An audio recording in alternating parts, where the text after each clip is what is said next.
My name is Sarah. I'm an artist. I've been a haunt actor on and off for 4 to 5 years now. I'm really into like anime and horror movies. They're kind of a comfort zone for me. My name is Chris Glick. I am actually a working performer, so performing is kind of my day job, my night job, my free time. When I'm not on set, I'm auditioning so I can get onto more sets, things like that. So I'm running that gamut. My name's Harley Gilbert. I've been a haunt actor for only 1 year, and I plan on returning a lot. I'm a real life witch, a slash entertainer slash I have 17 chickens at home.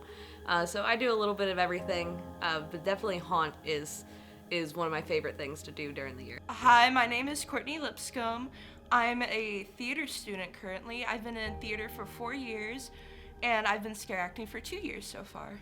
I am diagnosed with bipolar disorder, manic depression.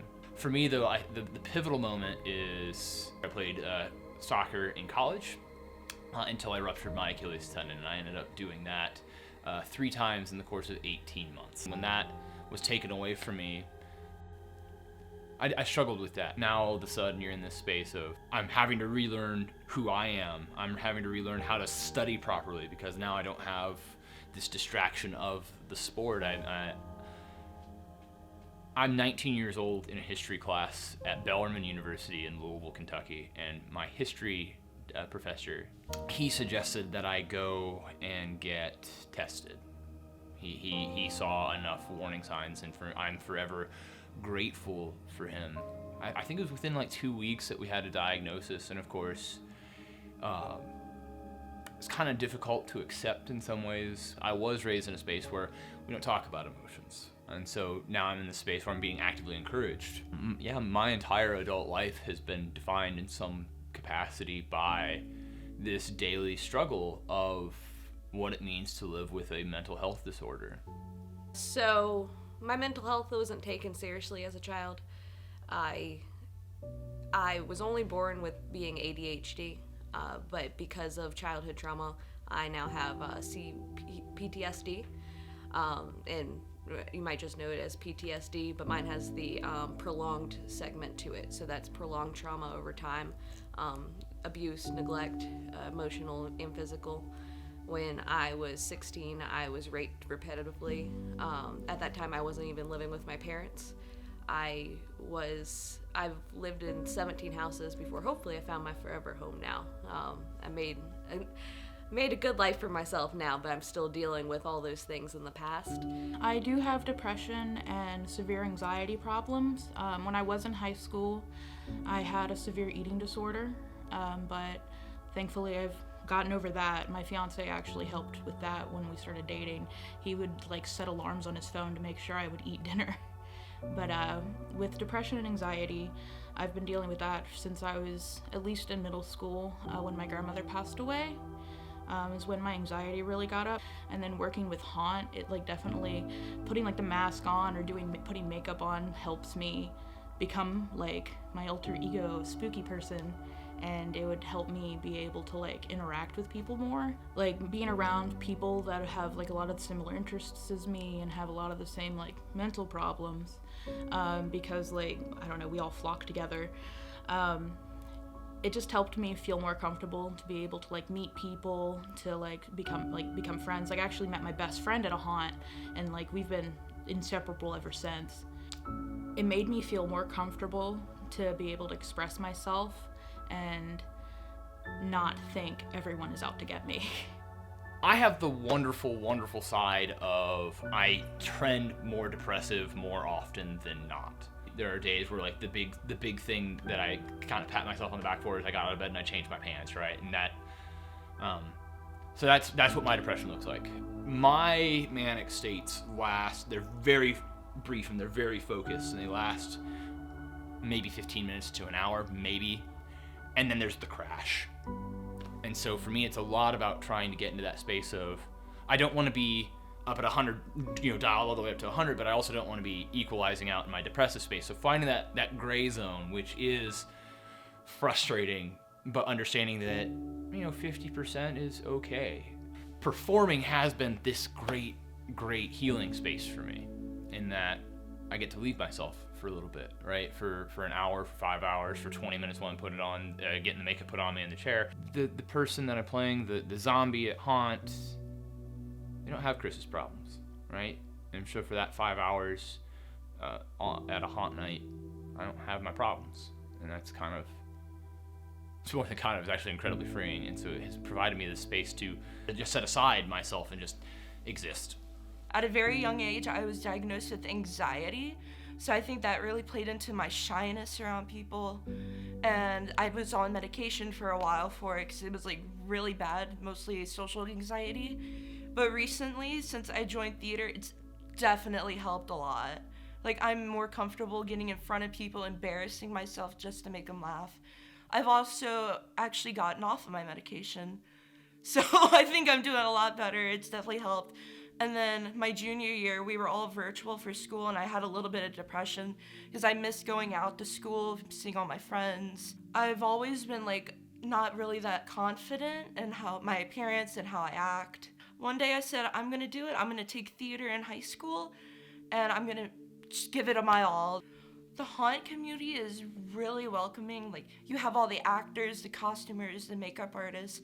They always just like are there for you. Like, if you ever have any trouble, like when you're out there or when you're waiting to go out to scare people, they'll be there for you to just talk.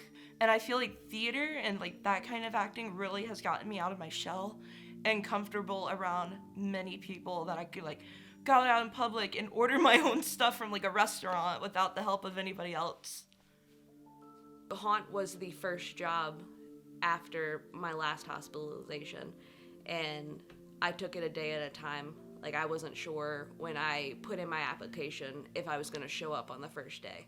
I haven't met a lot of people like me, so going into the Haunt community, I met other people that I didn't have to explain myself, that they knew if I was having a panic attack, that that's okay, that you're accepted for you and every aspect of you.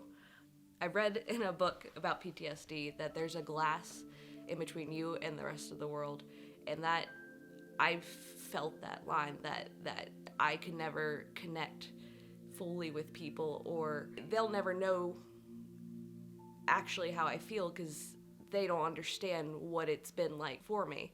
And with Haunt, with there being so many other people that have either these mental disorders or these traumas that have given them these disorders, that glass was the thinnest it's ever been, that people understood me, and that was amazing. And that's all I've really ever wanted, is people to understand me, understand the daily struggles I go through, and to be there with me. Because I met friends working Haunt and everything, they helped me have a stronger community around me. Like, I can lean on them if I needed help, we could talk. And then going day to day, knowing that I have the confidence to be able to do something like that, helps me carry it on into a situation like, oh, I can do this then, why can't I do this now? I got into horror because of like my grandfather, and so working Haunt has definitely helped me connect with him since he passed away. He was really into horror movies, and like our whole thing was we would watch horror movies together. After he got sick and passed away a few years ago was when I started doing Haunt acting. But yeah, I do think I'm doing this for my grandpa because it's something that he wanted to do with me, but we could never do it because he did get sick. And so being able to be spooky for him is something that I always try to go out and do. Because I was raised by my grandparents. I don't have a good relationship with my mother. So my grandpa was always there for me, and anytime I had like a down day, like a really bad day, he'd be like, come on, let's go watch a scary movie. And that would be like, it would help a lot. And I do that now with my friends. When I'm having a bad day, they'll come over, we'll make some crappy popcorn and watch a really bad B movie. I think if I can have a great time with my friends and watch like a stupid horror movie, and it helps me like that, it's a plus. As someone who did come from a space that wasn't always encouraged to talk about it, to ask for help. As people with mental health, we struggle with feeling worthy of communities and finding those communities. And I encourage you, I lived in a small bubble for a long time, my family bubble, then my town bubble. And I had to expand out to find those communities of like-minded people and where I truly felt at home.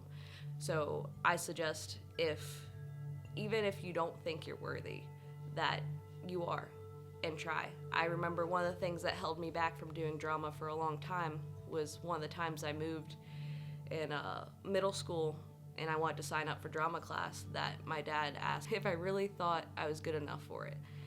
And so I was like, I guess I'm not good enough. I don't think I'm good enough. He doesn't think I'm good enough. So I didn't do it, and I didn't do drama and pursue that for many years. Going forward with my mental health journey, I was challenging all those things that I thought about myself.